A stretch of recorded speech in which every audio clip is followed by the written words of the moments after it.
Hampir 1 tahun berlalu, namun pandemi COVID-19 nggak kunjung selesai. Pemberlakuan lockdown atau pembatasan sosial sejak awal pandemi mengganggu berbagai aspek, termasuk pekerjaan yang juga berdampak ke perekonomian suatu negara. Kondisi perekonomian yang makin buruk rupanya dibarengi peningkatan permasalahan sosial. Lalu, gimana hubungan di antara keduanya? Apa dampak yang terasa seandainya terjadi permasalahan sosial?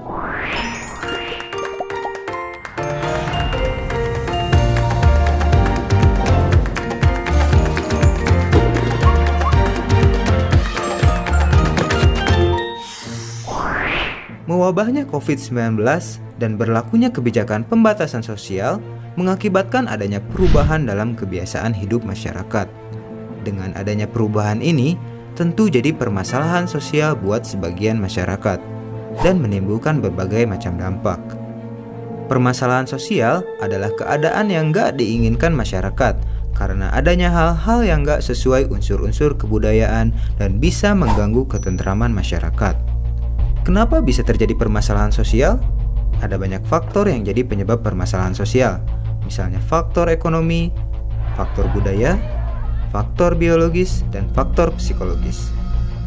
Faktor ekonomi menyebabkan permasalahan sosial yang meningkat sewaktu pandemi, di antaranya kasus kriminal dan pengangguran, serta terjadinya kesenjangan sosial. Kondisi kayak gitu pernah kita bahas di video sebelumnya ya. Pengangguran yang terus naik menimbulkan kekhawatiran masyarakat tentang status sosial yang mereka punya.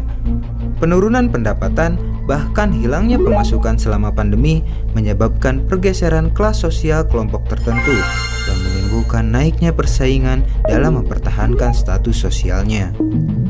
Tertekannya status sosial dan lemahnya mental seseorang memicu tertekannya kondisi psikologis seseorang. Tekanan yang muncul itu bisa membuat seseorang menempuh jalur yang melanggar hukum demi memenuhi kebutuhannya. Terbukti berdasarkan laporan United Nations of Drugs and Crime (UNODC), selama masa krisis ekonomi, kasus perampokan menjadi berlipat ganda. Kasus pembunuhan dan perampasan kendaraan bermotor juga lebih meningkat. Selain itu, Markas Besar Kepolisian Republik Indonesia mencatat peningkatan kasus kriminal selama masa pandemi. Bahkan, Agustus lalu terjadi kenaikan sebesar 4,49%. Kasus kriminal tertinggi sejauh ini diantaranya penyalahgunaan narkoba, pencurian, dan pembegalan. Bukti-bukti itu menunjukkan permasalahan sosial berhubungan dengan permasalahan ekonomi dan memicu peningkatan tindakan kriminal. Tapi, tindakan kriminal itu nggak seharusnya dijadikan jawaban permasalahan ekonomi.